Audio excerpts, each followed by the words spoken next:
A lo largo de toda la historia hemos intentado entender una de las experiencias más difíciles y complejas del ser humano, el sufrimiento mental. Así que hoy vamos a hacer un viaje a través de esa búsqueda, una historia llena de misterio, de ideas que lo cambiaron todo y al final de compasión. Esta es la pregunta del millón, ¿no? La que ha estado ahí por milenios, tan simple y a la vez tan increíblemente difícil de responder. ¿De dónde viene el trastorno mental? Las respuestas que hemos encontrado a lo largo del tiempo, la verdad, dicen mucho de nuestros miedos, de nuestros avances científicos y de cómo hemos ido cambiando como sociedad. Bueno, empecemos por el principio, pero bien al principio. Durante la mayor parte de nuestra historia, las respuestas no se buscaron dentro de la cabeza, sino que se buscaron afuera, en el mundo de lo sobrenatural. Pensemos en las civilizaciones antiguas. Mesopotamia, las culturas antes de los griegos. Para ellos, los comportamientos extraños no eran una enfermedad, sino una señal del más allá. La furia de los dioses, la posesión de un espíritu, esas eran las explicaciones. Y claro, los tratamientos iban por el mismo lado. Rituales, exorcismos y muchas plegarias. Y entonces, en la antigua Grecia, pasa algo realmente extraordinario. El pensamiento humano da un giro de 180 grados. De repente, empezamos a buscar la causa de la locura no en el cielo, sino dentro de nuestro propio cuerpo. Lo que estamos viendo aquí es un cambio total, un antes y un después. Se deja de culpar a fuerzas invisibles y se empieza a investigar el cuerpo. Es básicamente el nacimiento de la medicina. Y con ella, el primer gran intento de ver la psicopatología como un problema natural, no sobrenatural.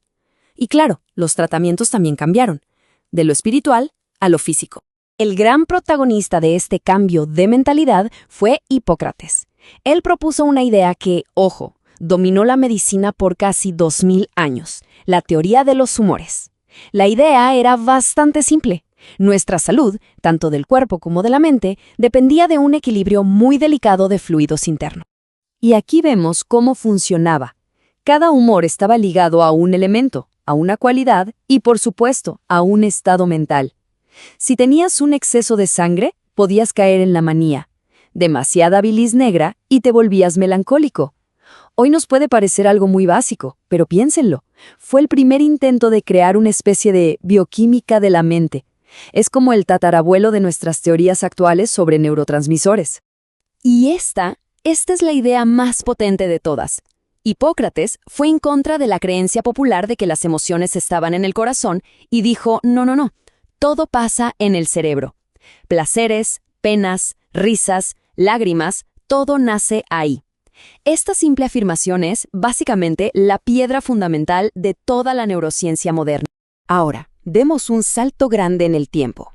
Después de la Edad Media, donde, por cierto, las ideas sobre demonios volvieron con todo, llegó la Ilustración. Y con ella, una nueva revolución. Pero esta vez no se centraba tanto en la causa, sino en el trato.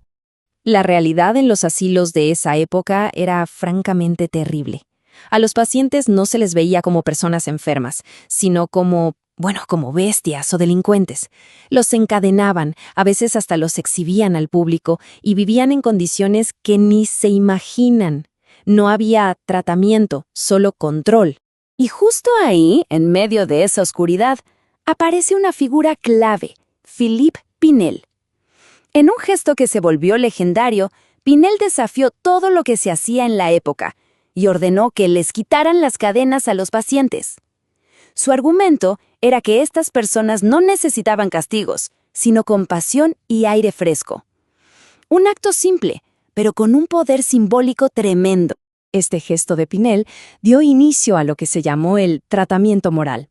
La idea era radicalmente simple, tratar a los pacientes como lo que son, seres humanos.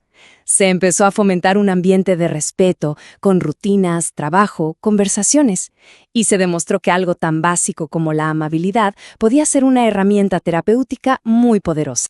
Y así llegamos a finales del siglo XIX, una época de efervescencia intelectual increíble. La vieja pregunta sobre la causa de la locura vuelve con más fuerza que nunca, pero ahora el mundo se divide en dos grandes bandos que van a marcar todo el siglo XX. Miren esta línea de tiempo. casi al mismo tiempo, surgen dos corrientes de pensamiento que van en direcciones totalmente opuestas. Por un lado, en Alemania, tenemos a Emil Kraepelin, observando pacientes por horas, buscando patrones, causas biológicas. Y por otro, en Viena, está Sigmund Freud, escuchando a sus pacientes, explorando las profundidades de la mente inconsciente. Esta diapositiva resume perfectamente el gran debate. Por un lado, la perspectiva somatogénica, que viene de soma, cuerpo, decía que los trastornos mentales son enfermedades del cerebro, un problema de hardware. Y por el otro, la perspectiva psicogénica, de psique, mente, argumentaba que las causas eran psicológicas, traumas, conflictos, cosas de la niñez, un problema de software. Pero lo curioso es que este gran debate entre la mente y el cerebro no tuvo un ganador claro. Lo que hizo, en realidad, fue provocar una explosión de nuevas ideas a lo largo del siglo XX, y así se fue armando el mosaico tan complejo y fascinante que es la psicología moderna. Y aquí vemos algunas de esas piezas. El psicoanálisis, claro, siguió explorando el inconsciente, pero en la otra esquina apareció el conductismo diciendo, a mí solo me importa lo que se puede ver y medir, la conducta. Luego vino la Gestalt, que se enfocó en cómo percibimos el mundo, y más tarde la psicología humanista, que puso el acento en el potencial de cada persona. Cada escuela aportaba su propia pieza al rompecabezas.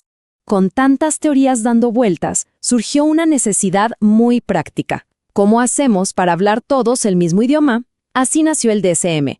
Fue y sigue siendo un esfuerzo por estandarizar cómo se nombran y clasifican los trastornos para que los clínicos y los investigadores de todo el mundo puedan entenderse. Es en cierto modo el heredero directo de ese primer intento de Kraepelin por poner orden.